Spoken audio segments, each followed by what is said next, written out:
আরজিকর হাসপাতালে তরুণী চিকিৎসকের ধর্ষণ ও খুনের মামলায় দোষী সঞ্জয় রায়ের ফাঁসি চায় না নির্যাতিতার পরিবার। কলকাতা হাইকোর্টে মামলার শুনানিতে এমনটাই জানালেন নির্যাতিতার পরিবারের আইনজীবী। সোমবার শুনানিতে দুপক্ষের বক্তব্য শুনে রায়দান স্থগিত রাখলেন বিচারপতি দেবাংশু বসাকের ডিভিশন বেঞ্চ। সঞ্জয়কে দোষী সাব্যস্ত করেছে শিয়ালদা কোর্ট। তাকে আমৃত্যু কারাদণ্ডের সাজাও দেওয়া হয়েছে।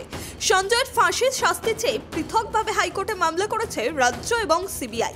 সোমবার সঞ্জয় রায়ের ফাঁসির আবেদন করে রাজ্য এবং সিবিআই এর দায়ের করা মামলার একত্রে শুনানি হয় বিচারপতি দেবাংশু বসাক এবং বিচারপতি মোহাম্মদ সব্বর রশিদের ডিভিশন বেঞ্চে। শুনানির প্রথমেই দুটি মামলার বিষয়বস্তু এক। রাজ্য এবং সিবিআই দুটি মামলা পৃথকভাবে গ্রহণ করা সম্ভব কিনা তা নিয়ে প্রশ্ন ওঠে। কেন্দ্রীয় তদন্তকারী সংস্থার আইনজীবীর দাবি, নিম্ন আদালতে অর্থাৎ শিয়ালদা কোর্টে এই মামলার পার্টি ছিল না রাজ্য সরকার, তাই সেই রায়কে চ্যালেঞ্জ করে উচ্চ আদালতে তারা মামলা করতে পারে না। এই প্রসঙ্গে পৃথক তিনটি মামলার উদাহরণও দেন সিবিআই আইনজীবী। সেই সংক্রান্ত সওয়াল জবাবের পর নির্যাতিতার পরিবারের বক্তব্য শোনে বিচারপতি দেবাংশু বসাকের ডিভিশন বেঞ্চ।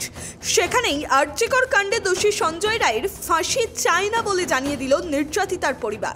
বরং তাদের দাবি, যে সমস্ত অভিযুক্তরা আছে তাদেরকে দোষী সাব্যস্ত করে সর্বোচ্চ শাস্তি দেওয়া হোক।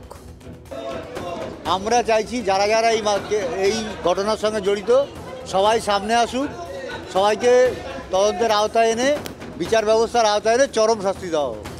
আমরা সব কিছুতেই সমর্থন করছি। যেখানে আমার মেয়ের বিচার পাবো আমরা তার সঙ্গে আছি। সবার উপরে আস্থা আছে। যেখানে আমরা মেয়ের বিচার পাবো সেখানে আমাদের আস্থা আরও বেশি বাড়বে। কার কাছে যাব? রাজ্য সরকার, রাজ্য পুলিশ আমাদের ডুবিয়েছে, এখন সিবিআইও ডুবাচ্ছে। এবার আমরা কার কাছে যাব সেটা আমি হাইকোর্টের মহামান্য বিচারকের কাছে প্রশ্ন রেখেছি এবং তিনি যা ভালো বুঝবেন তাই করবেন।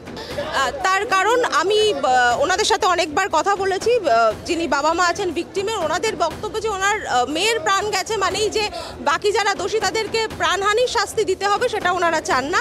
ওনারা চান সর্বোচ্চ শাস্তি যেটা কোর্ট মনে করেছে দিয়েছে সেই শাস্তি যাতে কায়েম থাকে এবং বাকি যারা আছে অ্যাকিউজ, যাদের চার্জশিট এখনো জমা পড়েনি, সেটা যেন খুব তাড়াতাড়ি পড়ে এবং ট্রায়াল শুরু হয়।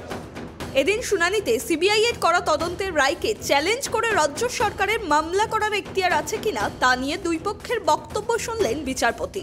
শুনানি শেষে আপাতত রায় ঘোষণা স্থগিত রেখেছে বিচারপতি দেবাংশু বসাক এবং বিচারপতি মোহাম্মদ সব্বর রশিদের ডিভিশন বেঞ্চ।